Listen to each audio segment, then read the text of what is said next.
Salut Aurel, Salut Jérém, ça va? ça va et toi? Qu'est-ce que tu portes? Allez là. King Seiko. Hmm. La petite lavande, elle sort pas de la collègue et tout, celle-là, elle est là. On la voit Non, moins souvent, mais elle est là.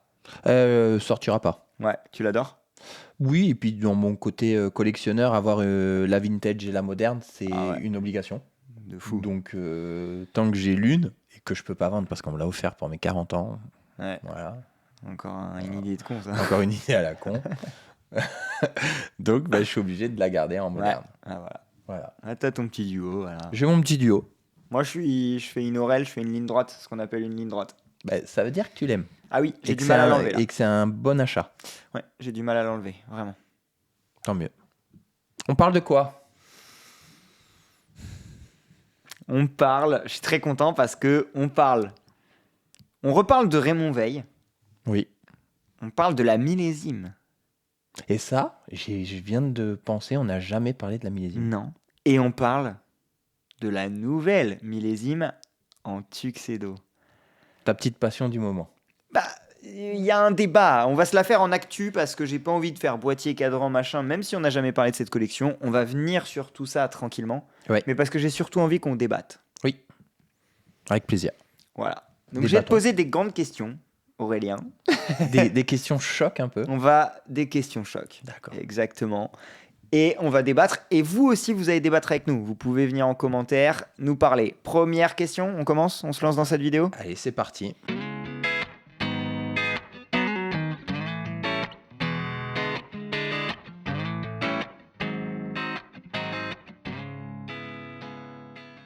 Aurélien, est-ce qu'on n'aurait pas une tendance du Tuxedo qui arrive?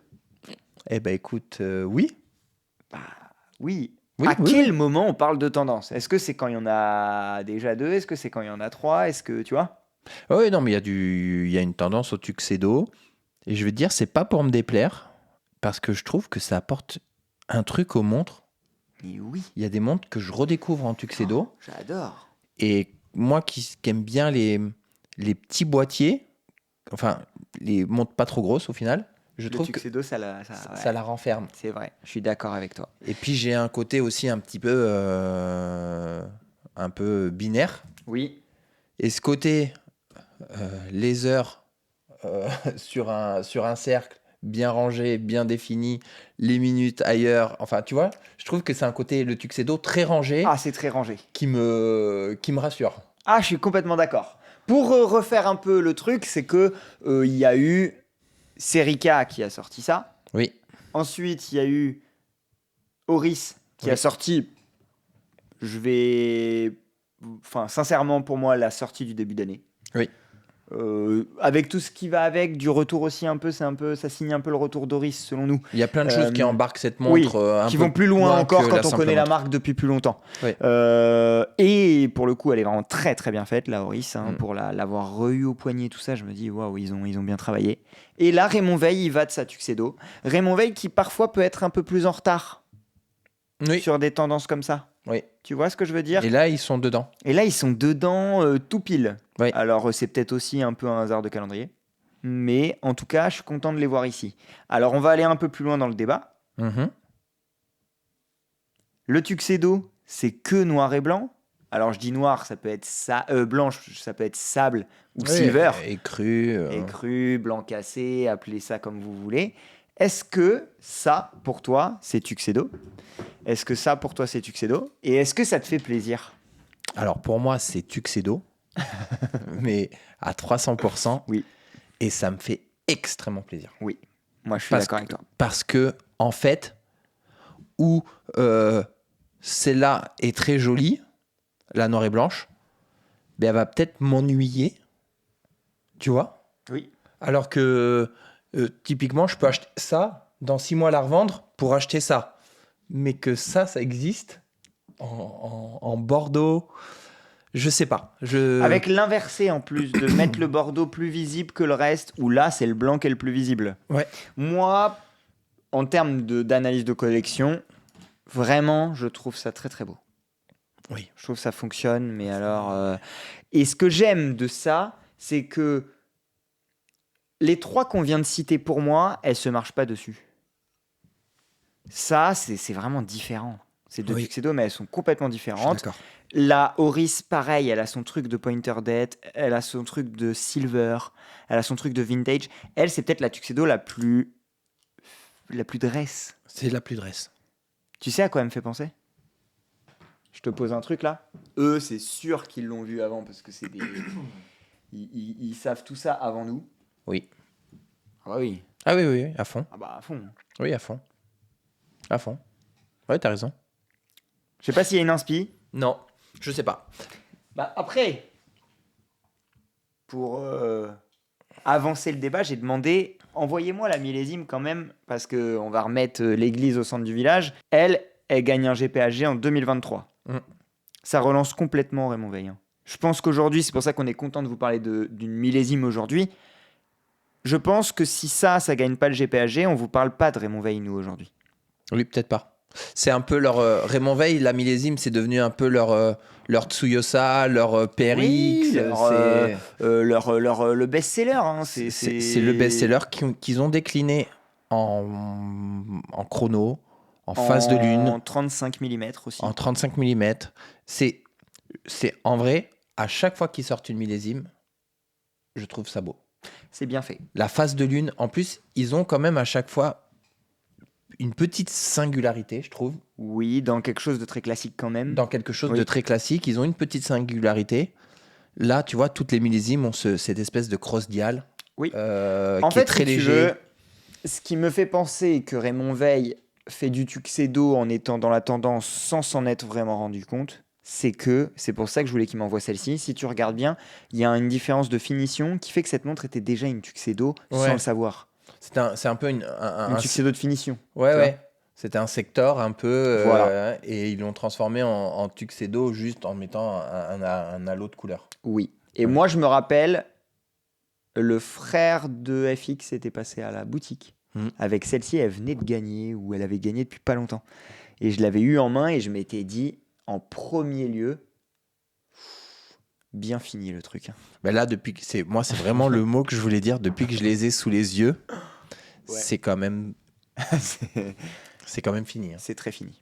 C'est très très fini. Tu vois, Et c'est pour ça que je trouve ça bien que ce soit Raymond Veil qui prenne le pli actuellement dans cette peut-être tendance du tuxedo, d'avoir la version dress du tuxedo. Parce que quand tu regardes la finition du cadran surtout, hein, je te parle moi. Oh, mais même le boîtier, Oui. le poly brossé, Oui, avec juste la petite lunette là. Il est très fin, le brossé en plus. On voit une qualité quand même à ça, hein, la finesse du brossage.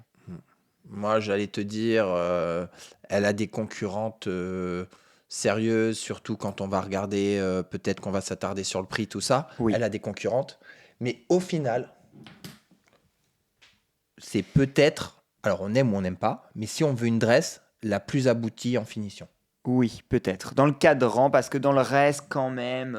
Après, les trois, elles sont tellement. Tu vois, c'est dur. Hein. Mais regarde, l'impression de cadran. Ouais. Oui, l'impression de cadran, je la trouve hyper bien faite. Et je vais vous montrer ça en macro le mieux possible. Le cross dial qui est pas too much, mais qui est là, qui apporte quelque chose à l'œil. Les lacs choisis, enfin les peintures choisies, la finesse de trait. Et je te dis, le travail du boîtier, la finesse de la montre. Quand même. Hein. C'est quand même la boucle qui apporte quelque chose, je trouve. Oui, j'aime bien cette boucle incurvée là. Et depuis tout à l'heure, je regarde la bleue. Bah, tu sais que la bleue, elle est belle. Ah bah tu sais que la bleue, elle est belle. Alors, c'est pas le bracelet qu'il lui faut, à mon avis. C'est pas un bracelet marron. Parce qu'elle a pas de marron. À la limite, elle s'approche. Ça serait un dégradé de noir et de bleu. Mais je me dis. C'est difficile à habiller en bracelet ça, noir et bleu dans le cadran. Tu vois. J'aurais mis noir. Ouais, t'aurais mis noir. J'aurais mis noir et que justement, tu joues le coup ou un bleu marine très très foncé. Et tu joues le coup d'avoir une montre bleue et noire. Et les mecs qui sont un peu comme moi, qui ont du mal à avoir des montres bleues. Oui, bah là, tu vas peut-être aller les chercher. D'avoir une transition un peu. Tu vois, je me dis au final, celle qui rentre la plus belle pour moi, c'est peut-être la blanche. Mais celle qui rentrerait le plus dans ma collection sans manger les autres, c'est peut-être la bleue. C'est peut-être la bleue, oui. Moi, j'aurais presque fait une verte, mais j'ai un problème avec ça. Mais par contre, ça, quand même, c'est quelque chose. Hein. Ah oui. Ouais, ça marche, je trouve. Parce que aussi, ce qu'il faut mettre dans tout ça, c'est la dynamique de marque. Oui. Et où est-ce qu'une marque se situe? Comment est-ce qu'elle fonctionne? Raymond Veil, c'est un siège au Locle avec plein d'horlogers. J'ai visité, il y a du monde, hein. Mm. Euh, c'est 2500 points de vente. C'est énorme. C'est énorme, 2500 points de vente, hein. Tu vois, comparer ça et ça, oui, c'est deux Tuxedo, mais au-delà de la finition, de trucs, du machin, il y a aussi la démarche de groupe. Oui, oui. C'est Tu plus vois. facile pour Serica de faire ça Ah bah bien sûr. que pour Raymond Veil de faire ça. Bah oui, parce qu'en plus, tu sais, ils sont obligés de faire une collection directe, Ils sont obligés de faire une collection, ils sont obligés de produire énormément. de faire quelque chose qui va marcher. Oui. Et quand tu fais un cadran rouge-bordeaux, alors que tu t'appelles Raymond Veil, tu as 2500 points de vente, enfin, t'es un peu couillu, quelque part. Complètement.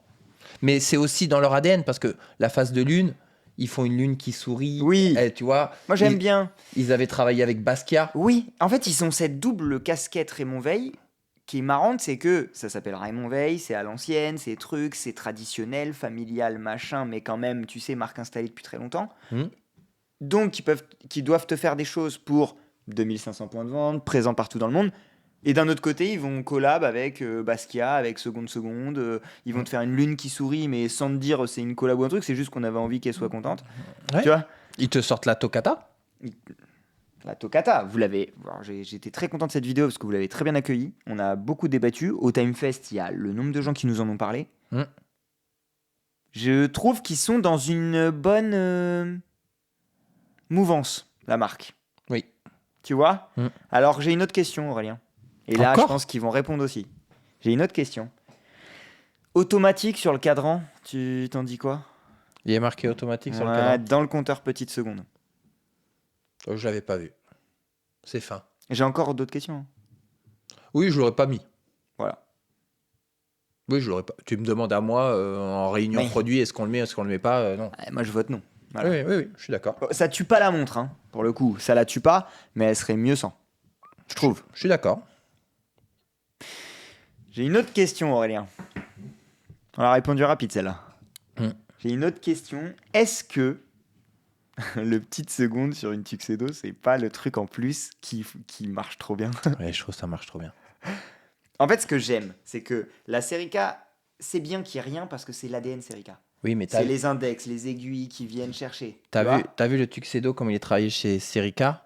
Il est massif. Oui. Il est très petit au centre. Oui. Là, enlève la petite seconde. Ouah, tu te prends un aplat de rouge bordeaux qui est Oui. peut-être trop violent. Voilà. Et la Oris, son truc en plus, c'est le pointer date. Elle a la 4e aiguille, donc elle a ce chemin de date Voilà. supplémentaire Qui jalonne le vient cadran. habiller un peu plus le cadran. Bah là, l'équilibre, il est donné par le petite seconde. Et Oui. ça vient casser le Tuxedo. Oui. Franchement, ça marche trop bien. Ça marche trop bien.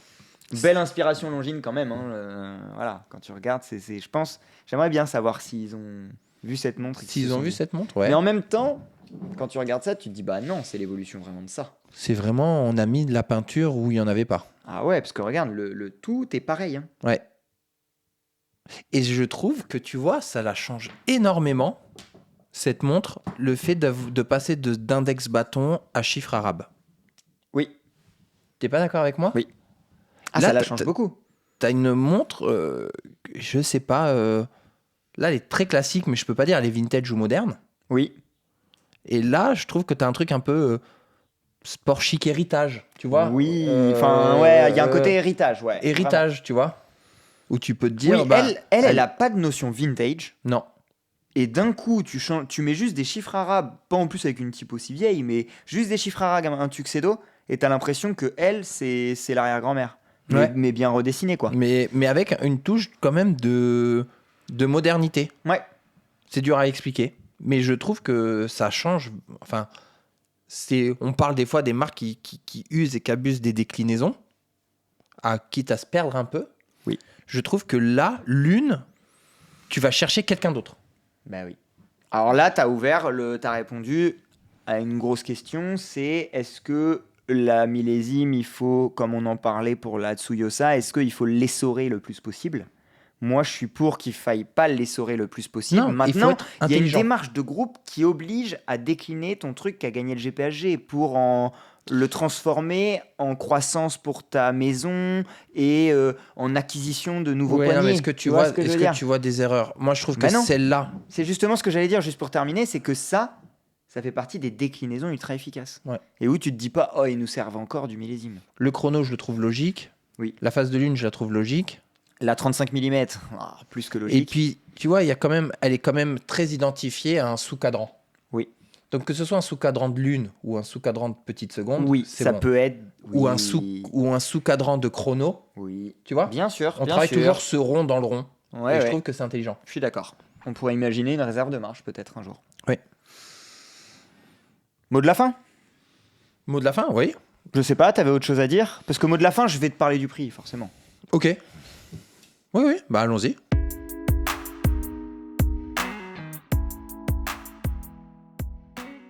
Donc, 2250 €. Qu'est-ce que t'en penses? c'est le prix aujourd'hui d'une maison indépendante suisse qui sort une montre suisse avec une complication petite seconde. Oui. Si Raymond Veil faisait partie du Swatch Group, ils arriveraient à te la sortir peut-être À 1800, 1600. 1600, 1800. Moi, j'aurais aimé, mais je pense qu'il y a une dynamique aussi de conversion des prix. Mais j'aurais aimé qu'en euros, elle tombe sous la barre des 2000. J'aurais aimé la mettre pile en face de la Big Crown. Pour Mais être la Big honnête Crown, avec c'est toi. pas une petite seconde. Oui, mais c'est un pointer date. Ce qui peut s'y... Je pense que c'est plus facile de transformer une date en Ah ouais? aiguille que de déplacer une aiguille de petite seconde en bas. Ok. Je sais pas, hein. Peut-être. En tout cas, j'aurais aimé... Les petites secondes, elles sont La toujours trouver- vraiment plus chères. Ouais. J'aurais aimé la trouver en dessous. Maintenant, je pense que c'est une montre qu'il faut avoir dans les mains pour s'en rendre compte. Mm. C'est ce qu'on disait tout à l'heure. Il y a un niveau de finition générale. Maintenant, c'est sûr que oui, la série K, par exemple, elle va avoir beaucoup plus de specs pour un prix beaucoup plus bas. Oui, mais ils sont à Paris, dans leur bureau, Ah bah, bien sûr. avec Ah non, mais pas des problèmes de revendeurs, pas des problèmes de groupe, pas de groupe, mais de... Ils n'ont pas tous les points de vente, ils n'ont pas toute la force humaine à gérer. Je sais pas combien il y a de personnes chez Raymond Veil, mais je pense que ça commence à être une belle équipe. Et puis je veux dire, après, quand tu es en Suisse, c'est vrai qu'il y a des coûts qui sont que dès que c'est une montre suisse, maintenant, quand même... Bah, quand tu payes ton café 9 francs suisses, si tu veux, je sais pas combien tu payes ton cadran, mais... non, mais c'est vrai, mais c'est vrai. les montres Swiss-made, vraiment Swiss-made, faites en Suisse, par des maisons suisses, pas on fait notre production puis on la réimporte en France, c'est toujours quand même un peu C'est plus pas les cher. mêmes dynamiques de coût. Ouais. Je suis d'accord. En tout cas, Je la trouve... Oui, bah, j'aime toujours quand les montres sont un petit peu moins chères. Oui.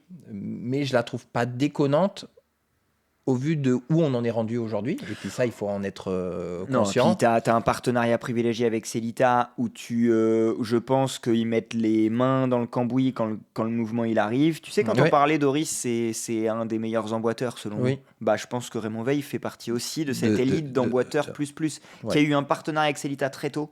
Donc qui connaît les mouvements très bien, qui peut faire des modifications que pour eux très facilement, qui doivent avoir un niveau d'exigence différent des autres marques envers Celita. Ouais. Donc ça, c'est intéressant. On Et est sûr. aussi, moi, quand on m'en a parlé, qu'on m'a dit Raymond Veil sort ça, j'ai fait bah oui. Ouais. Tu vois pas? Ouais. C'est aussi ce premier truc de tu la vois, on m'a montré celle-ci, j'ai fait ah yes. Et on m'a dit il y a d'autres couleurs, j'ai fait ah. Le Tuxedo est une tendance et du coup les nouvelles marques qui vont en faire vont dire attends, on va amener notre sauce, tu vois. Ouais. Ah non, mais c'est la noire et blanche, elle est Ah, elle est efficace. Hein. elle est bluffante. Elle est efficace. Ouais. Voilà. Bon bah, je pense qu'on a tout dit. Oui. T'as bien répondu aux questions. T'as vu? Ouais, t'as passé le test. Bon, c'est gentil. Allez. À plus tard. Ouais.